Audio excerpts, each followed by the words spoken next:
Les entretiens surnaturels de Juliette Dargan.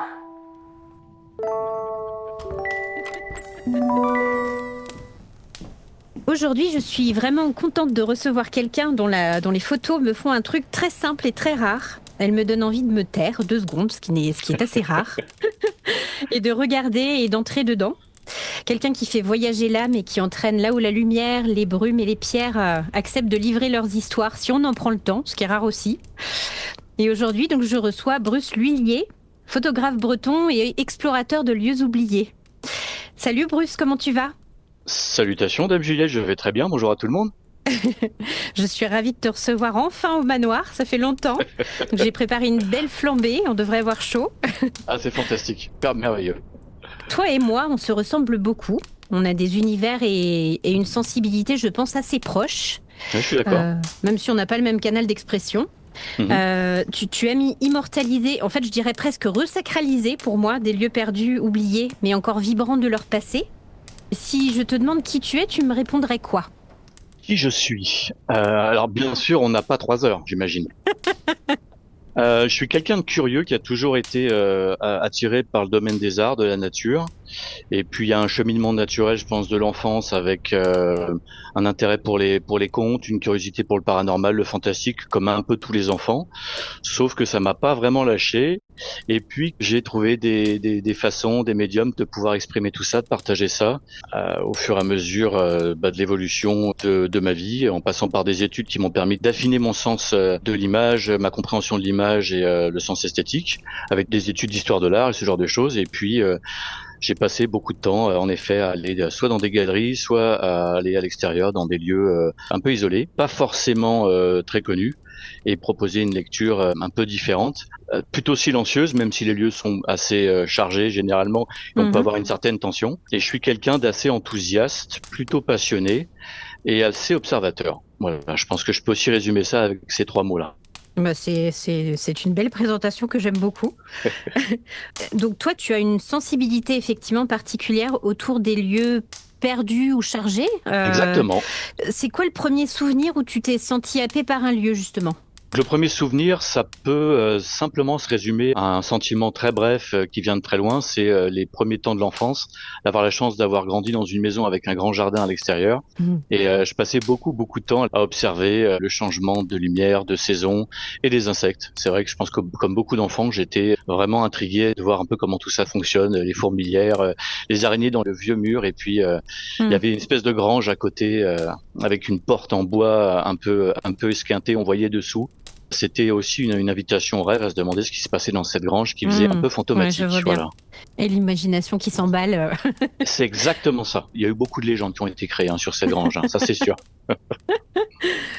Et du coup, à quel moment tu t'es dit, moi je vais raconter des lieux par la photo, les mots, comment ça t'est venu en fait ?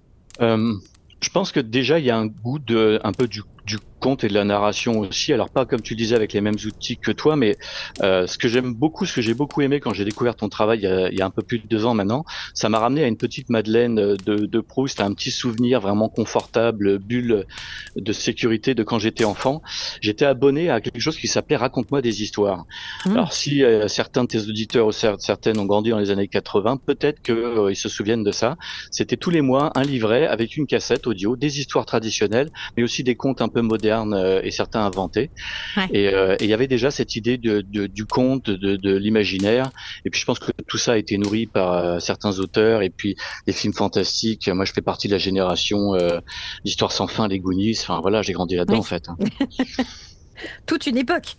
Toute une époque. Donc déjà à la base, il y a de la matière aussi. Et puis ça donne envie d'aller un peu voir derrière le réel, voilà. Et après explorer les lieux et vouloir raconter des choses, je pense que c'est venu un peu plus tard. Moi à la base j'ai une formation dans les arts plutôt traditionnels avec tout ce qui est dessin, peinture et la photo. Au début, c'était un objet un peu d'expérimentation. J'ai fait des pieds et des mains quand j'avais 10-11 ans pour avoir un appareil photo. Et dès le début, l'intérêt, c'était de prendre des effets de lumière, de prendre des choses naturelles, pas trop des gens, mais surtout des lieux. Et justement, ce jardin, il a été mitraillé un peu sous tous les angles, je pense. Et je pense que ce qui m'intéresse, c'était peut-être ce qu'il y avait derrière. Mais à l'époque, voilà, c'était un peu expérimental et puis on n'avait pas non plus les outils qu'on a maintenant pour orienter les photos, injecter des choses. Moi, je fais pas de naturalisme, hein, c'est évident. Oui. C'est des photos, comme tu le disais, c'est des ambiances, c'est des atmosphères.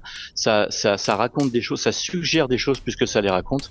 Et après, en fonction de son imagination, chacun peut projeter des choses Ouais. dedans. Ouais, ouais. Ah, c'est un vrai voyage, hein. Moi, c'est vrai que c'est là où je dis qu'on est assez complémentaires, c'est que autant moi, c'est vrai que l'imagination, elle est assez organique, elle part souvent d'une respiration, d'un goût, d'une Mhm, odeur, de choses comme ça, et j'en découle une histoire, des mots que je pose sur le papier.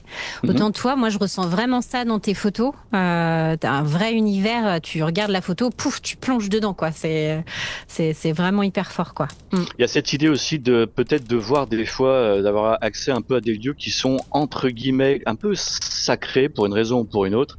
Mhm. Et il y a toujours un défi et une espèce d'enthousiasme à essayer de révéler ça au travers de la photo. C'est des lieux des fois ordinaires en fait, mais c'est ça aussi qui est intéressant. C'est des lieux qui peuvent être ordinaires, mais où on capte quelque chose d'intéressant.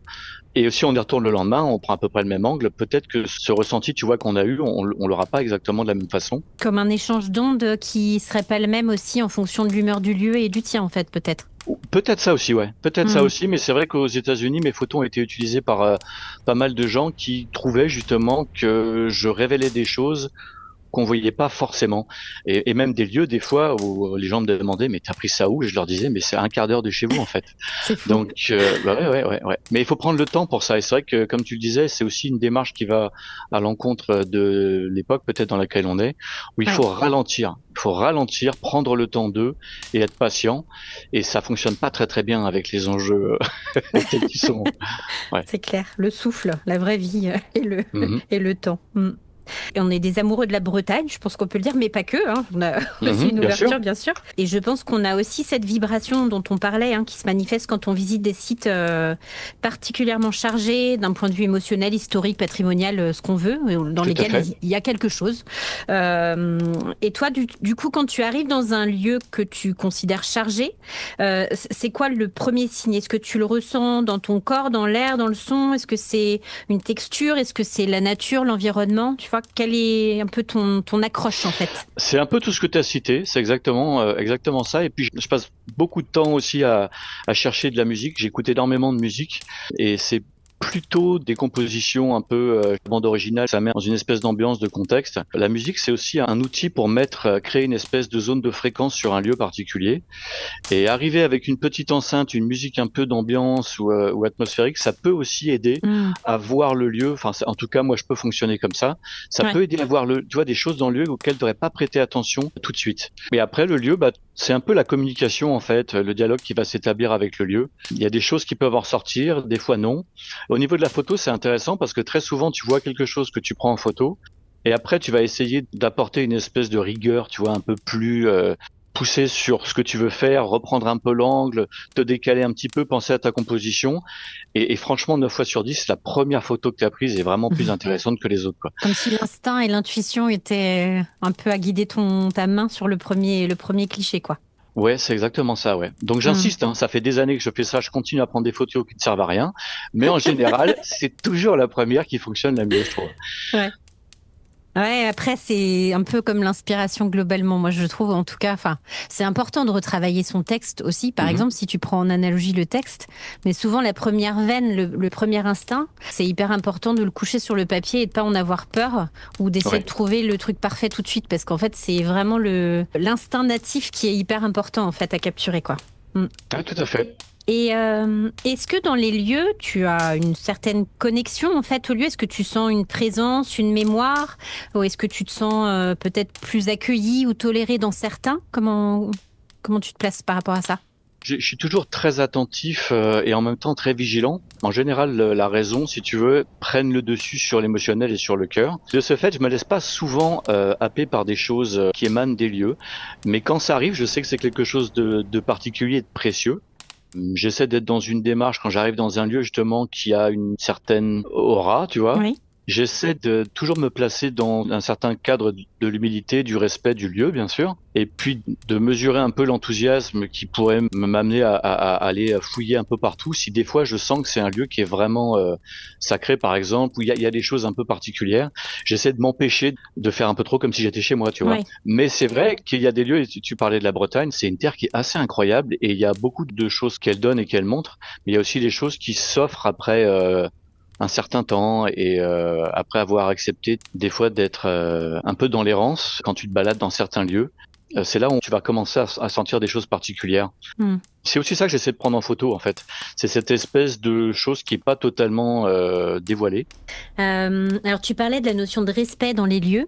Moi, ça, c'est une notion qui est hyper importante. J'en parlais aussi avec Sloki, par exemple, qui est un explorateur urbain. Pour le coup, lui, il explore des lieux, mais plutôt dans le côté urbex. J'avais entendu, ouais. Pour moi, c'est vraiment une notion qui me tient à cœur, le respect des lieux. Et on voit certains châteaux, certains manoirs qui ont été explorés, réexplorés. Mais c'est un peu pareil aussi, je dirais, avec la surfréquentation touristique de certains lieux.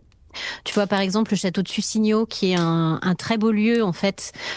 Si tu sors un peu du cadre, Ouais. tu marches le long du lac, c'est magnifique. Mais en même temps, il y a une telle fréquentation touristique que ça, des fois, ça enlève un peu cette notion de connexion au lieu ou de pureté du lieu, peut-être, parce que il est trop fréquenté, parce qu'il a été saccagé peut-être en urbex par des gens qui sont venus y faire un peu du sensationnel, du sensationnel. Mhm. Toi, j'ai l'impression que c'est une valeur qui t'est aussi forte, en tout cas dans les lieux que tu visites. Tu es plutôt en témoignage respectueux et de mise en valeur du lieu. Quels conseils tu pourrais donner peut-être à des photographes ou même des gens qui pratiquent l'urbex, si ça te parle, Oui, oui. par rapport à ça? Bah, ça me parle parce que c'est vrai que j'en fais aussi. Ça fait partie des thèmes que j'explore. J'aime bien les lieux avant l'homme, donc des lieux naturels où il y a vraiment aucune présence humaine, des lieux où il y a des traces humaines, et je m'intéresse aussi beaucoup à après l'homme.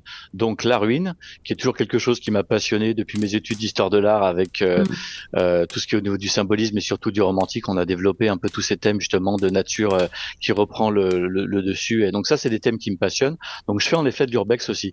Euh, pour revenir à ta question, je suis totalement d'accord. Je trouve aussi qu'il y a un certain danger à exposer, à surexposer certains sites. Euh, les recommandations, elles seraient assez simples en définitive. Déjà, soit se comporter toujours dans le respect. Donc pour l'urbex, on sait très bien qu'il y a des règles élémentaires.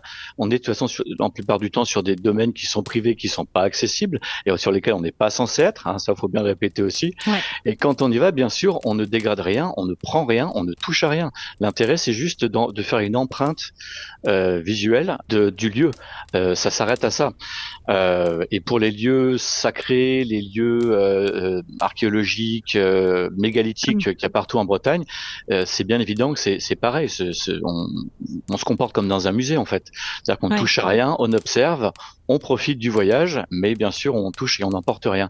Ce que je dirais pour ces lieux-là, c'est simplement, on peut les partager. Moi, je partage beaucoup de choses sur ma page Instagram, mais je sais pas si tu as vu, je mets rarement l'emplacement, sauf si Oui. ce sont vraiment des lieux type Mont-Saint-Michel ou le menhir du Champ-Dolan à Dol de Bretagne.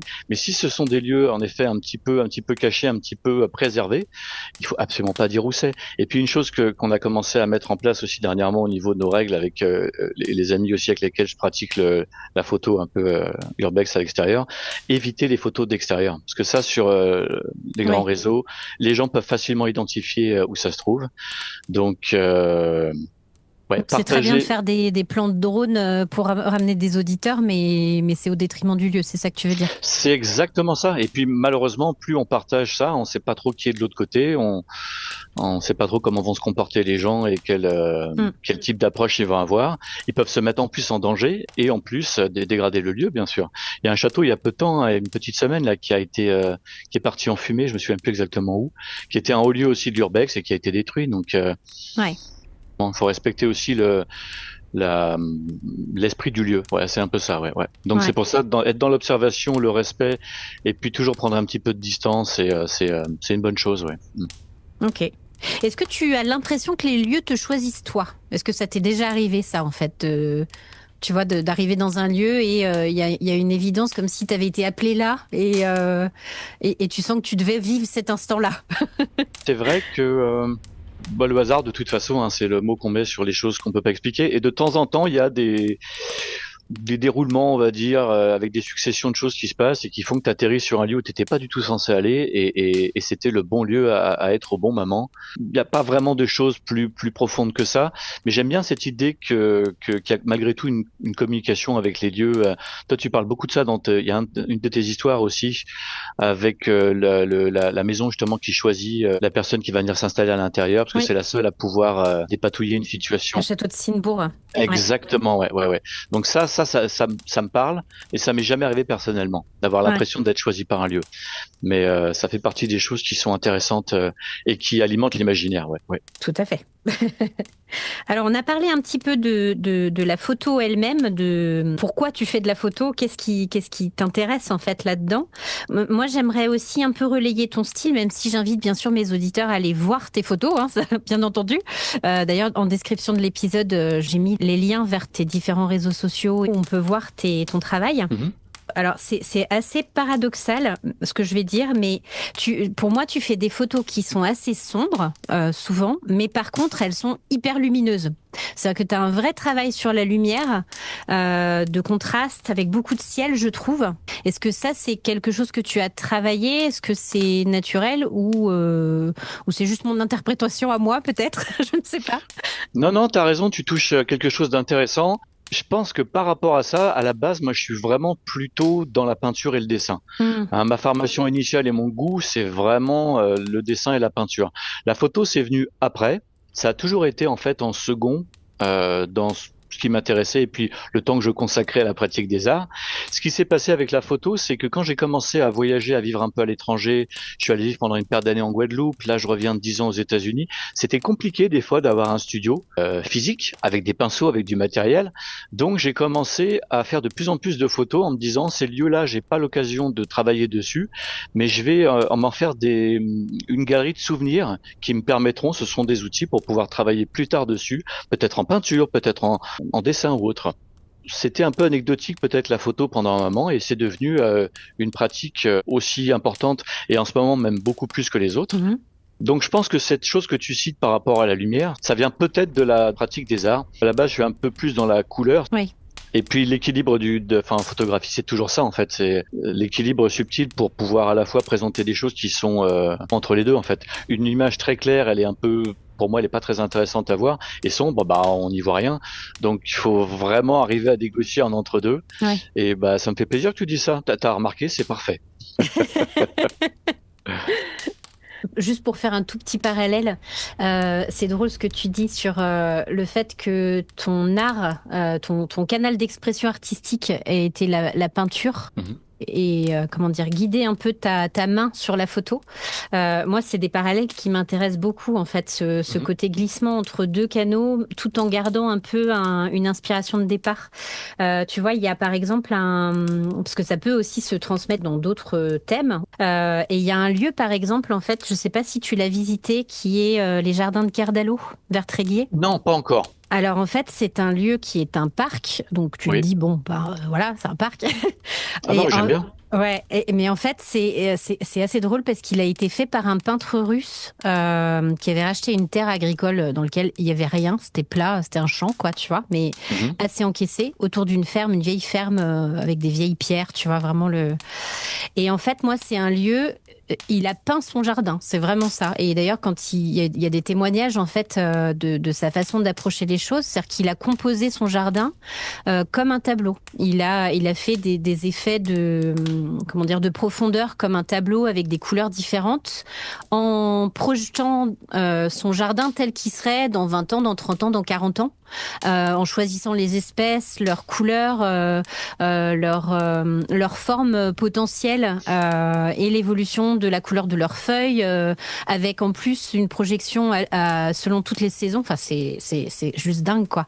Et en fait, ce jardin, quand on parlait de connexion au lieu, ça Mhm. m'a rarement fait ça, mais la première fois que j'y suis allée, j'ai vraiment eu l'impression de rentrer chez moi comme si c'était chez moi, vraiment. Tu vois, comme si c'était alors, je sais pas si une vie antérieure ou quelque chose comme ça, tu vois, mais un peu de cet ordre-là, de cette connexion presque mystique d'âme à âme. Mhm. et tu sens vraiment toute cette implication artistique en fait dans le lieu qui marque et qui font que c'est pas un lieu comme les autres quoi en fait. J'ai envie d'aller faire un tour maintenant. J'en avais déjà entendu parler. Il me semble que ça fait partie des plus beaux jardins. Ouais. Ils se retrouvent dans des classements, y compris des classements américains et autres, comme faisant partie des plus beaux jardins d'Europe. Hein. Donc, ouais. Écoute, eh ben, je te propose qu'on aille parler un peu plus de lieux, des lieux mêmes. Mhm. Est-ce que toi, baroudeur et explorateur, tu pourrais nous faire le cadeau de nous partager je sais pas, peut-être tes 3 lieux secrets, ou même un peu plus, hein, c'est toi qui vois, Ouais. secrets ou favoris, vraiment qui t'ont marqué. Alors déjà, des lieux secrets, si je veux qu'ils restent secrets, faut pas que je les partage avec toi. C'est ça. Ou tu dis pas le nom, ou tu dis pas l'emplacement. Ouais, exactement. C'est exactement ce qu'on disait. Il faut préserver les lieux, donc pas trop dire où ça se trouve. Alors déjà, je t'évoquerai un site, pour le coup, un site coup de cœur que j'ai rencontré en Bretagne. C'est les anciennes carrières exploitées d'Antiquité au début du XXe. C'est à côté du Fawet, de Sainte-Barbe. Je pense que les auditeurs bretons doivent savoir où c'est. C'est à Ouais. Locuon. Locuon, c'est un... Alors, on pourrait imaginer que c'est une ancienne carrière avec juste voilà, une petite chapelle, des vestiges un peu gallo-romains. Ça fait partie du lieu. J'arrive pas à expliquer ce qui s'est passé, mais il s'est passé quelque chose la première fois et je suis allé là-bas.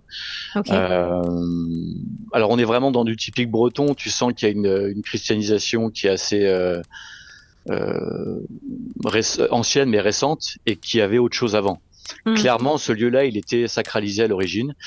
Et voilà, on sait pas trop. Mais ça, c'est une des choses que j'adore en Bretagne aussi, c'est les couches, les recouvrements en fait. Ouais. Et ce qui fait que les lieux ont, je pense, des fois, ont différentes façons de s'exprimer. Parce que Hmm. justement, c'est pas uniquement un lieu qui est dédié à tel type de religion ou tel type de dieu, où il y a plein d'autres choses qui se mélangent. Et ça, si tu es attentif, si tu prends le temps, si tu y vas quand il n'y a pas trop de monde, éventuellement avec une musique qui va bien, tu peux un peu avoir des signes de tout ça. Donc ça, vraiment, j'invite les gens qui habitent sur le secteur, ou même toi, à aller faire un tour à Locuon, l'ancienne carrière exploitée. Ça, c'est vraiment, vraiment chouette. Ok. Eh ben, écoute, je note. Moi, à la base, j'ai grandi dans l'Oise. Il y a un site qui est assez sympa aussi, pas en dire trop, mais à Verneuil-en-Alatte, dans l'Oise, il y a le site du château de Verneuil. Ça, c'est assez incroyable. C'est Henri IV qui avait construit ça pour une de ses maîtresses. Hmm. Ça faisait un peu d'ombre au grand château prestigieux de Chantilly. Donc, les propriétaires, les Condés, je crois que c'est au XVIIe, ont dû démanteler le château et le recouvrir. Il est resté sous une butte de terre pendant très longtemps. Et dans Wow. les années 1980, il y a un groupe qui a procédé en fait au nettoyage, si tu veux, et ils ont remis un petit peu à jour les vestiges. Et quand tu rentres, alors normalement il y a une barrière autour, t'es pas censé y aller. T'es vraiment dans un environnement de ruines vraiment à l'antique, avec la végétation qui a repris le dessus, qui entoure les colonnes. C'est un lieu qui est vraiment chouette, le château de Verneuil. Ouais, très très joli pour faire de la photo. Ok. Et peut-être très enfin libéré de ces couches de terre qui l'ont caché toutes Exactement. ces années, Ouais, quoi. et puis tu vois, c'est typiquement le type de lieu qui amène à l'imagination parce qu'il y a encore plein de choses dans le sol. C'est sur une butte. Il y a des anciennes cavernes, des anciennes carrières. Il y a tellement de choses encore à découvrir là-bas. Ouais. Mais c'est un lieu qui propose des choses, qui montre des choses, mais qui nourrit aussi par tout l'imaginaire de tout ce qu'il y a caché en dessous. Ça, c'est Ouais. vraiment génial. Ouais. Euh, En Bretagne, retour en Bretagne, bah oui quand même. Euh, je me suis arrêté, à la base ça devait être 1 heure et puis bah j'ai craqué, je suis resté 4 heures. Les Landes de Caujou, c'est un site mégalithique dont j'avais jamais entendu parler. Tout le monde entend parler de Carnac, mais je pense qu'il y a peu de gens qui ont entendu parler des Landes de Caujou. C'est Oui. à Saint-Just, donc dans l'île-et-Vilaine. Et c'est un rassemblement assez incroyable. Il y a des menhirs, des dolmens, des tertres funéraires. C'est à la fois un lieu d'archéologie, un lieu naturel, parce que c'est dans des landes préservées, et légendaire. Et c'est vrai que pour le coup, c'est vraiment associé à l'imaginaire breton et aux traditions anciennes. Les landes de Caujou, c'est un cadeau incroyable qui est pas vraiment mis en avant. Donc j'invite les gens. Alors évidemment, les gens qui vont là-bas sont aussi très respectueux avec le lieu. Euh, mais pour le coup, à peu de distance kilométrique près, on a plein de sites qu'on peut découvrir dans un environnement où il n'y a pas de baraque à frites, il n'y a pas de, ouais, il y a pas de structure Ouais. touristique. Hein. Ouais. Ça, c'est vraiment chouette. Et puis pas des foules et des foules de touristes qui passent et... Je pense pas. Alors après, c'est là où ce que tu disais tout à l'heure est intéressant et je partage avec toi. Le tourisme, il est ambigu en fait, parce qu'à la fois il va nourrir un territoire en apportant du travail, en ouvrant des business, et en même temps, s'il n'est pas maîtrisé, ça va être la destruction du territoire, quoi. Donc Mm. ça, c'est quand même un équilibre assez délicat. Et quand on continue après les Landes de Cojo et qu'on continue un peu plus bas, on va à Rochefort-en-Terre. Et le dernier site que j'ai envie de partager avec toi et tes auditeurs, c'est le musée Naya. Alors ça, le musée Ouais. Naya, le musée des arts de l'imaginaire, tu as déjà eu des interviews des intervenants qui ont parlé de ce lieu-là. Oui. Donc c'était simplement pour le citer, c'est un lieu, il y a plus de 70 artistes là-bas, enfin des gens comme Pascal Ferry, Martin Hoffman, le sculpteur Hubert aussi là qui fait des Ouais. structures assez incroyables. Complètement folle. Ouais. Ah ouais, on a l'impression d'être de retour dans les années 80 avec Dark Crystal en fait. Johan Lossel, enfin c'est incroyable comme musée. C'est une chance d'avoir un musée comme ça en Bretagne, vraiment pour le coup. Donc ça Oui, et c'est puis ouais. dans une ville qui est aussi, même si elle est très touristique, c'est Justine Jouet qui en parlait aussi avec la Mhm. figure de justement de Naya, la La sorcière sorcière, de tout à Rochefort. fait, exactement ouais. Donc plein de choses à découvrir ouais, dans cette très jolie ville, effectivement. Bah écoute, merci pour ce joli carnet d'adresses qui va venir nourrir mes prochaines balades. Ah, c'est fantastique. Alors moi, tu connais mon amour pour le paranormal et le fantastique et les Bien légendes. sûr. Est-ce que tu aurais 3 légendes ou phénomènes étranges éventuellement que tu connais ou qui t'ont marqué, que tu pourrais nous partager ou nous raconter? Alors oui, il y aurait au moins trois choses à dire. Au moins. Au moins, on garde le reste pour d'autres interviews peut-être. Écoute, je parlais des États-Unis. Oui, il y a une légende que j'ai trouvée assez intéressante dans les Catskills Mountains. Donc ça, c'est dans l'État de New York, mais c'est au nord de la ville de New York, perdu dans la pampa, dans la montagne où j'ai eu la chance de vivre pendant 2 ans, avec une nature sauvage riche, avec ours, coyotes dans le jardin. Mmh. Enfin, vraiment, Ouais, ouais. vraiment chouette. Ouais, ah ouais. Je voyais souvent des représentations sur des devantures de magasins ou autres, un espèce de personnage adossé, comme un vieillard adossé à un arbre avec une longue barbe et le paysage des Catskills typique derrière, un peu sauvage, tu vois, perdu.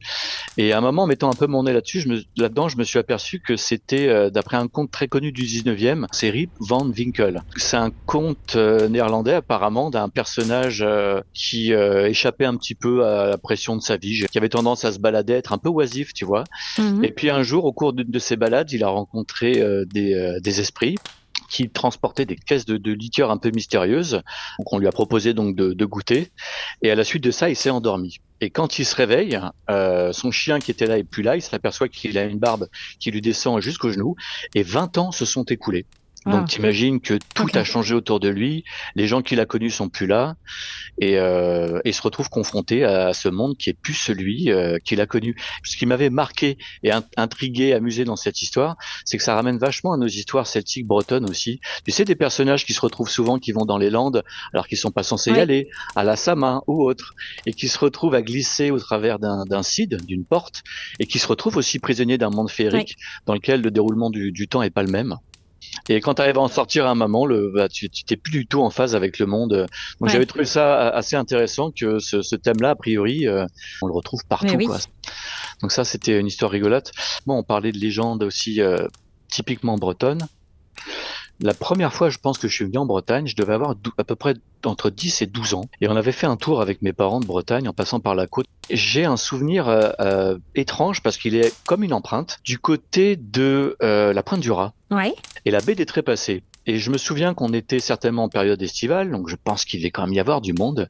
Mais il y a eu un truc particulier qui s'est passé là-bas. Un sentiment assez spécial. J'avais été gâté par mes parents qui m'avaient offert un bouquin qui parlait des légendes, en fait, des Trépassés, Ouais. de tout ce qui tourne autour de la baie des Trépassés, avec l'espèce de figure proche de l'Ankou qui est sur une barque sans rame, silhouette qui est glissante sur l'eau, avec ses corps rejetés par la mer. Et je pense que c'est la première fois où j'ai été en contact avec le légendaire breton, qui peut être assez dur, assez sombre, et ça m'avait marqué. L'atmosphère lourde du lieu, les gens disent que là-bas, on n'a pas peur, mais on s'y sent jamais totalement seul. Et tu vois, il y a un peu de ça. Oui, oui, je vois bien. Je connais bien tout cet endroit-là, effectivement.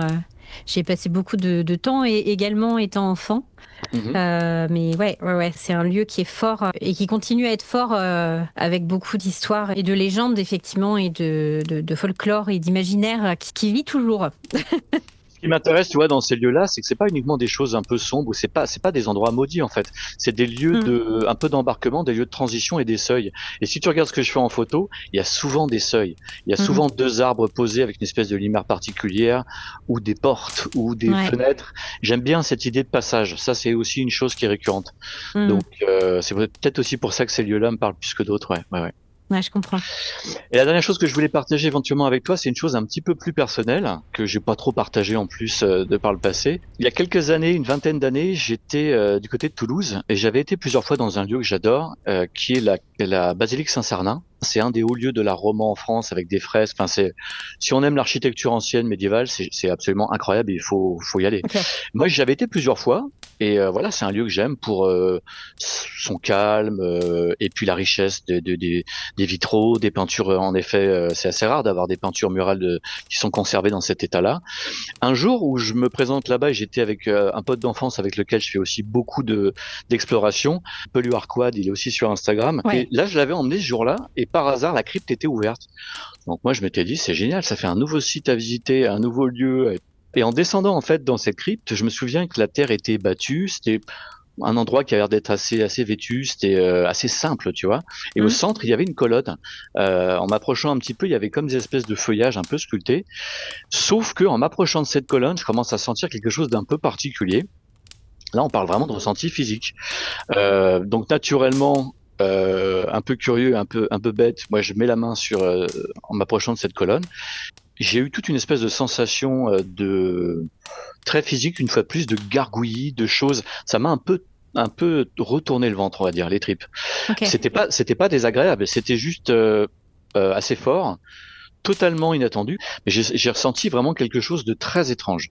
Je suis ressorti de cette crypte, j'ai continué un petit peu à me balader dans le bâtiment. On s'est retrouvé à l'extérieur avec le copain d'enfance, et lui, alors, il est encore moins réceptif et encore moins ouvert que moi à tout ça. Donc, naturellement, je lui demande, t'as fait un petit tour, t'as vu que la crypte était ouverte? Ah oui, oui, parfaitement. T'as été faire un tour? Ah oui, oui. Tu t'es approché de la colonne au centre? Oui, c'est intéressant comme lieu. Je lui dis, mais tu l'as touché? Il me fait, exactement. Et là, je lui demande, t'as pas ressenti quelque chose de particulier? Et on a exactement le même Wow. ressenti au même moment. Donc, c'était curieux parce que c'est vraiment Ouais. quelque chose qui nous est tombé dessus. J'ai fait des recherches à l'époque. La basilique Saint-Cernin, apparemment, alors c'est pas du tout référencé ce que je vais dire, mais on parle beaucoup de Cernunnos, qui est une divinité que tu connais aussi. Le dieu cerf pour mes auditeurs. C'est tout à fait ça, le dieu cerf qui est vénéré par pas mal de traditions un peu néo-païennes, mais c'est un culte ancien reconnu. Ouais. Donc il y a eu totalement une absence de preuves archéologiques formelles sur ce lieu-là. Une fois de plus, je le répète, mais il y a quand même un contexte qui est favorable à une certaine réappropriation chrétienne, tu vois, d'un Mm. lieu anciennement sacralisé. Donc il y aurait peut-être quelque chose par rapport à ça. Et puis, il y a certains radiesthésistes qui parlent de lieux particuliers dans lesquels il y aurait des sortes de respiration énergétique. Voilà. Donc, c'est à Ouais. peu près les seules infos que j'ai eues sur ce site-là. Mais ressenti fort, quoi. Ouais. Ah oui, oui, oui, non, non. Puis là, pour que ça prenne au-dessus du cerveau de la raison et que ça me chamboule physiquement, c'est qu'il s'est manifestement passé quelque chose. Donc, ouais. Bah écoute, merci beaucoup pour ce partage. Waouh, c'est un beau voyage. J'aimerais bien qu'on parle aussi un petit peu de ton actualité. Est-ce que tu as des projets, des livres, des expos? Enfin voilà, où est-ce qu'on peut trouver ton travail Il y a des projets, je vais essayer de m'y prendre tôt cette année pour le calendrier 2026 parce que je m'y prends toujours trop tard. Donc là, si je commence à travailler cet été le calendrier 2026, ça devrait être bon, avec des photos, peut-être des citations, des choses comme ça aussi sur Mhm. des lieux ça va être principalement des lieux de Bretagne, hein. Ouais. Et puis il y a une réflexion aussi qui s'est amorcée il y a une paire de mois autour d'un ouvrage photographique qui pourrait peut-être se proposer en 3 volets. Donc ça c'est pareil, j'ai rien de posé, hein, je suis vraiment qu'au balbutiement. Ça fait partie des choses que je partagerai quand ce sera un petit peu plus avancé. Ok. Des projets d'exposition locale du côté de Brocéliande aussi. Il y a quelque chose autour de l'art du merchandising un petit peu et essentiellement de la Bretagne qui nous tient à cœur avec l'ami d'enfance dont je parlais, avec lequel je fais beaucoup d'exploration et de photos, voilà, qu'on est en train de développer aussi et de mettre au point, mais je ne peux pas en dire plus pour le Ah moment. Ah ouais, l'art du teasing. exactement, l'art du teasing. Ok. Et puis bien sûr, bah, et ton travail est disponible sur tes réseaux sociaux. Voilà, tu partages régulièrement tes photos, tes explorations et avec toujours ton approche assez poétique que j'aime beaucoup. Parce que c'est pas juste une photo, souvent tu y mets un texte qui est très fort et très poétique, qui me touche souvent aussi. Donc voilà, j'invite un peu tout le monde à aller te suivre. Écoute, on arrive vers la fin de notre entretien. Si tu pouvais laisser une phrase à quelqu'un qui arrive plus à voir la beauté du monde, parce que ça, moi, c'est un truc qui me fait très peur, tu lui dirais quoi? Je pense que la chose que je recommanderais, c'est très simple en fait. C'est une idée qui revient très souvent sur les photos que je partage et puis que j'ai déjà évoqué deux, trois fois au cours de cette rencontre avec toi. Accepter de prendre le temps en fait, le temps nécessaire. Euh, on est assailli d'images, assailli de sons, et ça devient compliqué de se poser quelque part et d'observer une chose aussi banale soit-elle, mais de la regarder avec une espèce d'œil nouveau. Mm. Mais pour ça, il faut vraiment accepter entre guillemets, de perdre du temps. Je pense que ce serait une bonne chose. Essayer de perdre du temps, et puis on parle souvent, ça fait un peu lieu commun, mais j'aime bien cette idée. Laisse s'exprimer un peu l'enfant intérieur. On Ouais. a tous un gamin qui voit les choses avec pas mal de fraîcheur, tu vois, d'enthousiasme, d'excitation, et on a tendance à le réprimander, ce gamin, parce que pour tout un tas d'obligations et de charges mentales, sociales, professionnelles ou autres. Mais en laissant s'exprimer de temps en temps et en prenant le temps, il y a des choses vraiment à porter à côté qui nécessitent un regard nouveau, et pour ça, il faut prendre le temps en fait, prendre le Mm. temps et ralentir, exactement. Ouais. Eh ben, écoute, je partage complètement. Pour terminer, donc je t'en avais parlé, hein, c'est mon Ouais. petit quart d'heure rituel de mon cabinet de curiosité que je vais ouvrir, dans lequel effectivement chacun de mes invités a la gentillesse de me laisser un petit témoignage, un objet symbolique qui les représente ou qui est important pour eux. Donc qu'est-ce que tu m'as rapporté? Est-ce que tu peux nous le décrire et nous expliquer un peu quel est cet objet? Bah écoute, je vais le sortir de ma poche. Je vais dérouler le bout de tissu dans lequel il est caché. Et en fait, je vais dévoiler un morceau d'écorce. Voilà. Waouh, magnifique. Alors, ce morceau d'écorce, c'est un morceau d'écorce d'un arbre remarquable que j'ai vraiment beaucoup aimé visiter, lui rendre visite comme si c'était un ami, un parent, tu vois. Et tu en as peut-être déjà entendu parler, Juliette, c'est l'être de Pontus. Mais oui. Et Et dis donc, voilà. quel honneur. Eh oui, l'être de Pontus qui nous a quittés. Alors Ouais. ça c'est quand même rigolo hein, pendant la Samin 2023. Et pour les gens qui sont pas au courant, c'était un des arbres emblématiques de Brocéliande, qui avait plus de 300 ans, qui était incroyable. Cet arbre-là était incroyable. Je me suis fait des siestes dans ces contreforts plusieurs fois, très accueillant. Et malheureusement, c'est un arbre qui a dépéri. Et voilà, je pense que c'est important que tu conserves dans ton cabinet un morceau Ah d'écorce. Moi, j'en ai bah eu oui. un. J'en ai eu un pendant très longtemps dans un petit pendentif autour du cou, parce que voilà, je pense que tous les gens qui sont connectés un peu à tout ça et puis qui vivent au travers des légendes du patrimoine breton, euh, on est tous un peu reliés aux branches de Pontus, quoi, de toute façon. Ouais. C'est un grand monsieur. Exactement. Bah écoute, merci, hein, quel honneur, dis donc. Waouh. Ah ben, je suis content que ça te fasse plaisir. Ah bah oui. Et bah écoute, merci beaucoup. Merci pour ton accueil, avec grand plaisir sur les réseaux. Moi, je continue à suivre de toute façon ce que tu fais aussi. Et puis, il y a plein d'autres sites encore à partager et à découvrir en Bretagne. Donc, peut-être qu'on se croisera au carrefour d'un chemin creux. Qui sait? J'espère bien. J'espère bien.